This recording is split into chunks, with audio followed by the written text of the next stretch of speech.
All right, welcome to the deep dive. Today we're going deep, really deep into the psychology of persuasion. Yes, fascinating stuff. We're going to be looking at how people, professionals in all sorts of fields, understand and use these kind of fundamental principles that, really affect how we all make decisions. Exactly. And we're going to be using primarily Robert Cialdini's book, Influence, The Psychology of Persuasion. It's a classic. It's packed with research, real-world examples, all that good stuff. Yeah, it really gets into, the nitty-gritty of why we say yes, Yeah. sometimes when maybe we should be saying no. Right.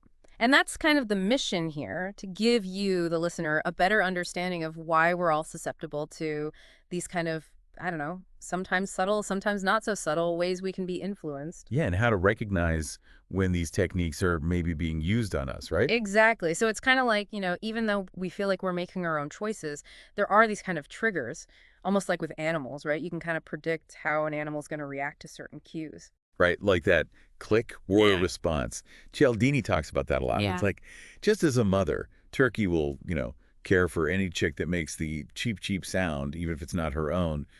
We humans, we have these automatic responses, too, to certain triggers. We do. And that's usually a good thing, right? Yeah. It's efficient. Right. We can't possibly analyze every single decision we have to make all day long. Exactly. We need shortcuts. Yeah. But the problem is sometimes those shortcuts, they can lead us down the wrong path. Yeah, that's where it gets tricky. Because these trigger features, they can be kind of, I don't know, activated in ways that we don't really think about. Right. Like that Xerox machine study, the one where people were waiting in line. Yeah, Langer study, classic. And if the person cutting in line said because, they were way more likely to let them in. Way more likely. Even if the reason was totally bogus, like because I have to make copies, 93% let them cut. It's crazy compared to 60% when there was a legitimate reason, but no because. Yeah, because I'm in a rush. Didn't work as well. It's like that word because, it's a trigger. It's a trigger. We hear that and we're just like, okay, fine, go ahead. Click, wow. Exactly. And it's not just words, right? It's Uh-huh. like Cialdini talks about that turquoise jewelry. Oh, yeah, the one that wasn't selling. Yeah. And then the price got doubled by accident. Accidentally doubled, and suddenly it was flying off the shelves. People thought, oh, it must be good quality. Expensive equals good, right? Yeah. Another shortcut. Another shortcut. Okay, so we've got these automatic responses, we've got these triggers, Yeah. but our perceptions can also be influenced in other ways, right? Oh, yeah, for sure.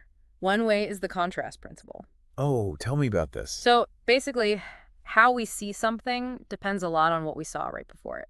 Okay. Like, imagine you're buying clothes and you want a suit and a sweater. What's the salesperson going to show you first? Probably the suit. Definitely the suit. Because Yeah. after you see that $495 price tag, a $95 sweater doesn't seem so bad. Oh, that's so true. It's all relative. All relative. Like, that $95 sweater might have seemed expensive on its own, but next to the suit, it's a bargain. It is a bargain. And there are studies that show, like, people spend more on accessories after buying a suit, right? Yep, they do. It's the contrast principle at work. And think about, negotiating a salary. A recruiter might start low, so their next offer seems better. Oh, that makes sense. It's like they're setting a benchmark, and then anything higher seems like a win. Exactly. Okay, so we've talked about automatic responses. We talked about contrast. What's the next big principle we should be aware of? Well, this one's really powerful. Reciprocation. Reciprocation. Okay. Basically, it's that idea that if someone does something for us, we feel obligated to do something for them in return. Oh, yeah, like returning a favor. Exactly. It's a strong social norm, Yeah. Like if someone gives you a gift, you feel like you need to give them a gift back. Right. There's this university professor. He sent Christmas cards to a bunch of strangers. Yeah, just random people he didn't know. And guess what? A ton of them sent him cards back. No way, really? Yeah, they felt obligated to reciprocate, even though they didn't know him. That's amazing. But why is that? Why do we have this rule so deeply ingrained in us? Well, because it's really important for society to function, right? Okay. Reciprocation keeps things running smoothly. We're taught from a young age to give and take, to be fair. Right, if someone does something nice for you, you do something nice for them. Exactly. And if you don't, you're seen as a moocher, a freeloader. Right. Right. Nobody wants that. No, definitely not. So this whole idea of reciprocation, it can be used to influence us, right? Absolutely. There was this study, the Reagan study, where people who got a free Coke from someone, A free Coke. yeah, they were more likely to buy raffle tickets from that person later. Wow, even though they just got a Coke. Yeah, and what's even more interesting is that they bought tickets even if they didn't like the guy. So they felt obligated even if they didn't like him. That's Mhm. wild. It is. And think about the Hare Krishna Society. Remember how they used to give out flowers? Yeah. That was a way to make people feel obligated to donate. Oh, I see. That makes sense. Even unsolicited favors can trigger this. Like when charities send you those address labels, Oh, yeah, with your name and address on them. you're more likely to donate if you get those labels even though you didn't ask for them. Interesting. So this sense of obligation, it can really be powerful. Again. And there's another technique that plays on this. The rejection then retreat technique, or door in the face. Rejection, then retreat. That sounds complicated. It's actually pretty simple. You start with a big request that you know the other person will say no to. Okay. And then you follow up with a smaller request, which is what you really wanted all along. Oh, I see. So it's like, can I borrow $100? Right. No. Okay, how about $10 then? Ah, okay. So they feel bad for saying no to the first request, so they're more likely to say yes to the second. Exactly. They feel like you've made a concession, so they should too. That's clever. It is. Like, think about that classic example with the Boy Scout selling raffle tickets. Oh, yeah. What about that? If he starts by asking for $5 for a ticket and you say no, Yeah. then he says, okay, how about $1? You're way more likely to say yes. Yeah, that makes sense. It's like, oh, all right, I guess I can spare a dollar. Exactly. And Cialdini even talks about how this was used in the Watergate scandal. Watergate? Really? Yeah, G. Gordon Liddy, he had these elaborate plans for sabotage. Oh, right. His first proposal was for $1 million. $1 million. They said no, of course. Yeah. So he came back with a $500,000 plan. Still no. So what happened? Finally, he proposed a $250,000 plan.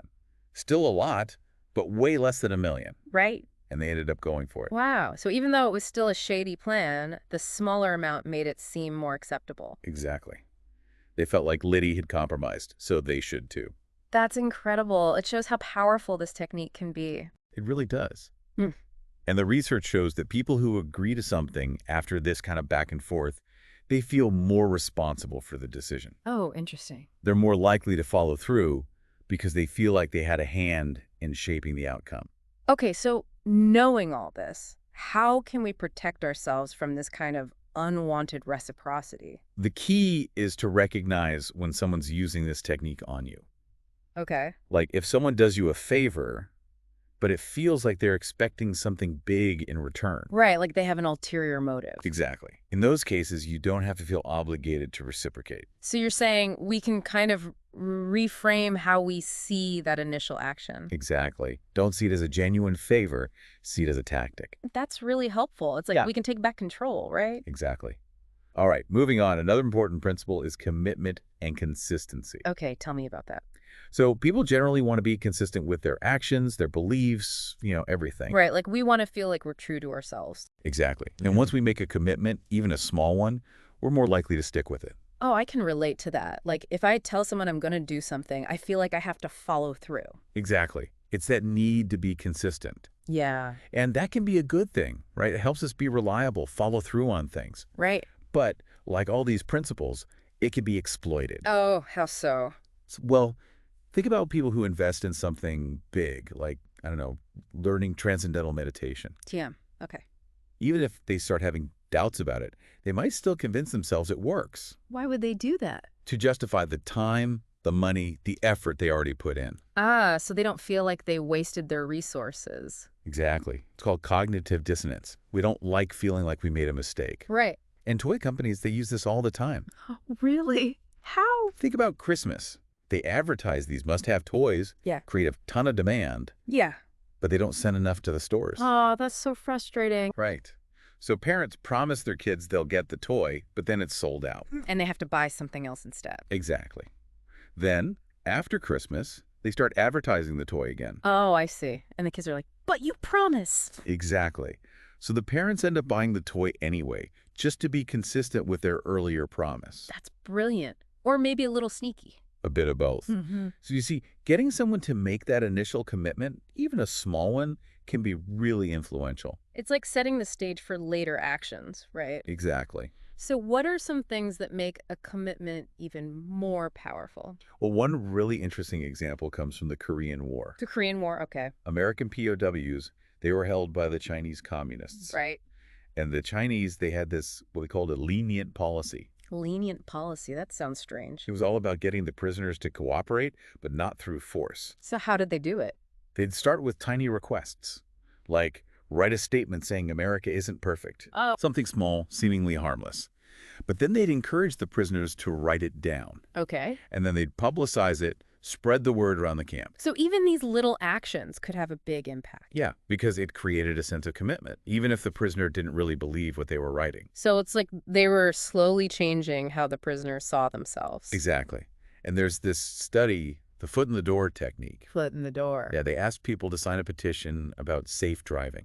A small request, right? Yeah, pretty harmless. Then later, they asked those same people to put a huge drive carefully sign on their lawn. Oh, wow. That's a much bigger ask. It is.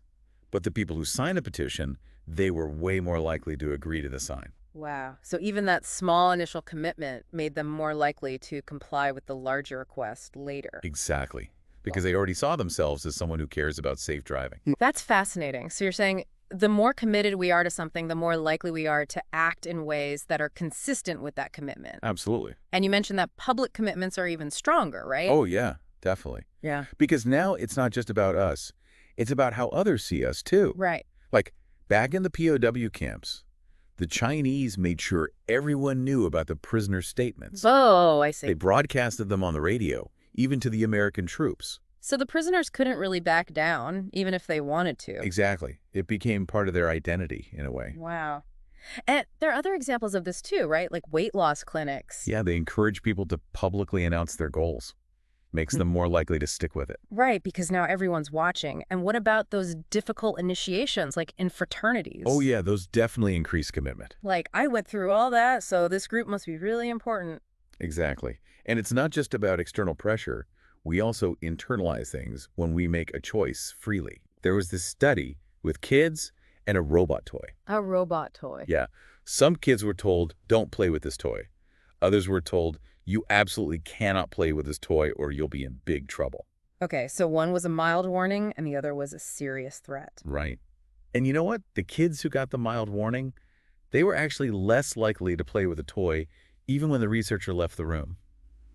Really? That's surprising. It is. It's like they internalized the rule because it felt like their own choice. So they weren't just obeying out of fear. Exactly. And this has implications for parenting, right? Okay, how so? If you want your kids to learn not to lie, for example, Yeah. don't punish them harshly. Just give them a good reason not to lie. So they can internalize that value. Exactly. Now, have you ever heard of the low ball tactic? Low ball. Is that like those too good to be true deals? Exactly. Car dealerships use this all the time. Oh, right. They offer you an amazing price, you get excited, you start imagining yourself driving that car, you sign the paperwork, everything's great, then suddenly, oops, there was a mistake. Oh, no. The price is actually higher, or they add on all these extra fees. That's so frustrating. It is, but here's the thing. Even though the initial reason for buying the car is gone, people often still go through with the purchase. Really? Why would they do that? Because they've already committed. They've invested time, energy. They might even have started justifying the purchase to themselves. So they're reluctant to back out, even though the deal isn't as good anymore. Exactly. It's that need for consistency kicking in again. That's sneaky. So how can we avoid falling for this trap? Pay attention to your gut feeling. If something feels wrong, even if you can't quite explain why, trust that feeling. That's a good point. It's like, don't ignore those red flags. Exactly. All right, moving on to another fascinating principle, social proof. Social proof. Okay, tell me about this one. So social proof is the idea that we look to others to figure out what's right, Yeah. especially when we're not sure. Oh, like if you're in a new situation and you don't know what to do, you look around to see what everyone else is doing. Exactly. We assume that if a lot of people are doing something, it must be the right thing to do. That makes sense. And this can be harmless, like, I don't know, following the crowd to find the best food truck at a festival. Right? But it can also be used to influence us in more, well, manipulative ways. Oh, I see. Like how? Think about laugh tracks on sitcoms. Oh, yeah. Those are so fake. They are, but TV executives use them because they think it makes the show seem funnier. Because if other people are laughing, we think we should be laughing too. Exactly. It's social proof. It's like they're saying, look, everyone else thinks this is funny. Right. And advertisers use social proof all the time, too. Oh, yeah, how so? They say things like fastest growing or #1 selling. Oh, right, like trying to create that bandwagon effect. Exactly. They want you to think, well, if everyone else is buying it, it must be good. That's clever. It is. And think about charity telethons.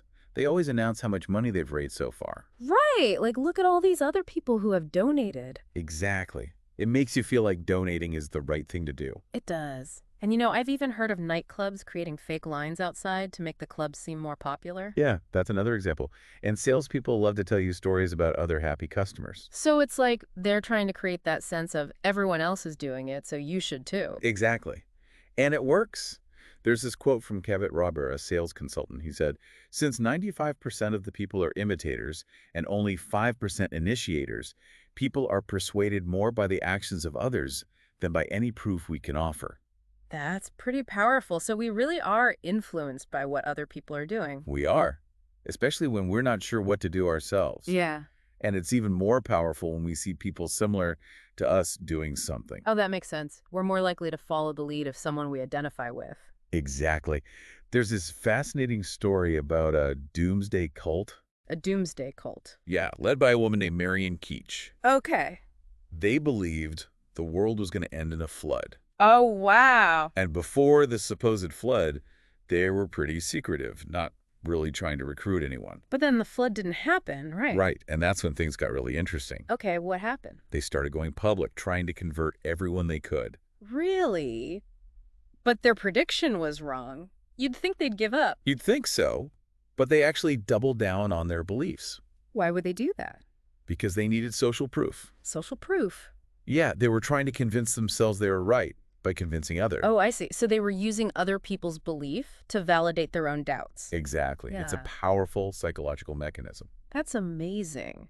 And, you know, this whole idea of social proof, it can have some really tragic consequences too, right? Yeah, unfortunately. Think about the Kitty Genovese case. Oh, right. The woman who was murdered while 38 people watched? Exactly. And part of the reason no one helped was because of social proof. Really? How so? Everyone was looking to everyone else to figure out what to do. And because no one was doing anything, they all assumed it wasn't an emergency. Exactly. It's called pluralistic ignorance. We think, well, if no one else is worried, I shouldn't be worried either. That's so scary. It's like the presence of other people actually makes us less likely to help.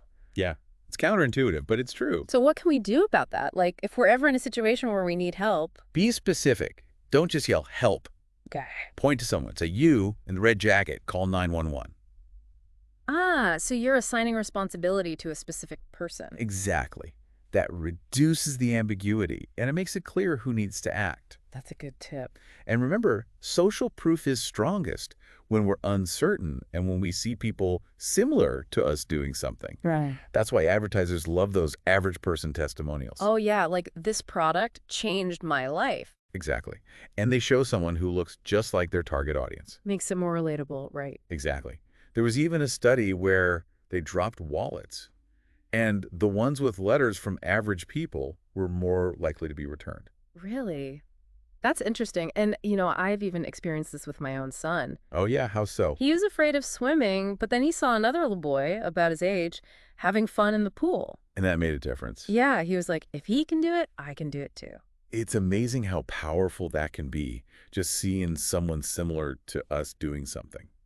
It is. But you mentioned that this can have negative effects too, right? Yeah, unfortunately.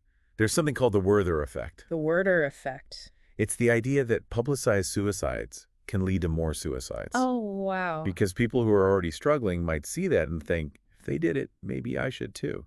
That's so sad. It is. And then there are cases like Jonestown, the mass suicide. Oh, right. The followers were isolated, uncertain, and they were surrounded by other people who were all doing the same thing. So the social proof was incredibly strong in that situation. Incredibly strong. It's like they lost the ability to think for themselves. That's a really sobering thought. It is. And even something like, those paid applauders at theaters back in the day. Oh, right, to make the play seem more successful. Exactly. That's manufactured social proof. It's like they're trying to trick us into thinking something is better than it actually is. Exactly. And we fall for it all the time, like when everyone's switching lanes on the freeway. We think, oh, they must know something I don't. Right. Even if they're all wrong. It's like those buffalo running off the cliff. Exactly. So the key is to be aware of social proof, to question it, and to make our own judgment. Don't just blindly follow the crowd. Exactly. Okay, so moving on to another principle, liking. Liking, yeah. That seems pretty straightforward. We tend to say yes to people we like, right? We do, but there are specific factors that make us like someone, and compliance professionals know how to use those factors to their advantage. Oh, okay. I'm intrigued. What are some of these factors? Well, one big one is physical attractiveness. Okay, yeah, we tend to have a more positive view of people who are attractive. Exactly. Studies show that attractive people are seen as more intelligent, more competent, more trustworthy. It's like they get this halo effect, right? Exactly. They're more persuasive, more likely to get help when they need it. That makes sense. Oh, what else? Similarity. We like people who are similar to us. Oh, yeah, that makes sense. Like shared interests, same background. Exactly. Even small similarities can make a difference, like age, religion, political views. Really? Even small things like that. Yeah, like insurance salespeople have more success with clients who are similar to them. It's like we feel a connection when we see ourselves reflected in someone else. Right. But, what if someone pretends to be similar to us just to manipulate us? Oh, yeah, that happens all the time. Like, some salespeople are trained to mirror their customers. Mirror. Yeah, they copy their body language, their tone of voice, even their words. Trying to create that sense of connection. Exactly. And then there are compliments. Oh, yeah. Everyone loves a good compliment. Right. And even if the compliment isn't entirely sincere, it can still make us like the person more. So it's like flattery, even if we know it's flattery, can still work? It can. Dale Carnegie said, talk to someone about themselves and they'll listen for hours. That's so true. People love to talk about themselves. They do. And finally, contact and cooperation can also increase liking. Okay, how so? The more we interact with someone in a positive way, the more likely we are to like them. Makes sense. But cooperation is even more powerful, like if you work together towards a common goal. Oh, yeah, like teamwork. Exactly. There was this study, the Jigsaw Classroom, where students had to cooperate to learn. Okay. And it reduced prejudice and increased liking between students from different backgrounds. That's amazing. So working together can really bring people closer. It can. And there's that classic summer camp study with the Eagles and the Rattlers. Oh, yeah, those were rival groups, right? They were. But when they had to work together, like to fix the water supply, their hostility decreased. So the shared goal made them forget their differences? Exactly. That's really inspiring. And what about the good cop, bad cop routine? Oh, yeah, that's a classic example of using liking to manipulate someone. How so? The bad cop is mean, intimidating, right? Right. And then the good cop comes in, Yeah. all friendly and understanding. So the suspect feels more comfortable with the good cop. Exactly. And they're more likely to confess to them. That's clever. It is. And then there's the power of association. Association. Yeah, we tend to like things that are associated with good things, Oh, okay. like celebrities endorsing products. Right, because we like Right. the celebrity, we're more likely to buy the product. Exactly. And the opposite is true, too. Oh, I see. Like if a company is associated with something bad, we'll avoid their products. Exactly. Like that weatherman who got blamed for a tornado. Oh, poor guy. Right. And our moms used to tell us, you're known by the company you keep. That's so true. It is. And think about sports fans. Oh, yeah, they definitely show the power of association. They do. They say we when their team wins and they when their team loses. It's like their own identity is tied to the team's success. Exactly. So how can we avoid being unduly influenced by liking? Yeah, that's a good question. Well, the key is to be aware of when you're feeling unusually strong liking for someone who's trying to persuade you. Okay. And in those situations, take a step back. Focus on the merits of what they're offering, not just on how much you like them. So it's like separate the person from the product or the proposal. Exactly. Like, don't buy something just because your friend is selling it. That's good advice.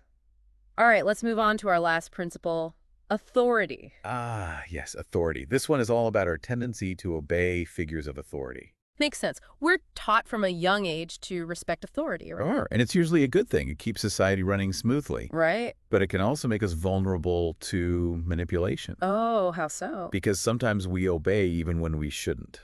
Okay. like in Oh, those Milgram experiments. the ones with the electric shocks. Exactly. Ordinary people were willing to administer painful shocks to others just because a scientist told them to. It's crazy. It shows how powerful authority can be. It really does. And the thing is, it's often an automatic Yeah. response. So we don't even think about it, we just obey. Exactly. Click. Whir. Wow. And it's not just genuine authority, right? We're also influenced by symbols of authority. Oh, yeah, definitely. Yeah. Titles, uniforms,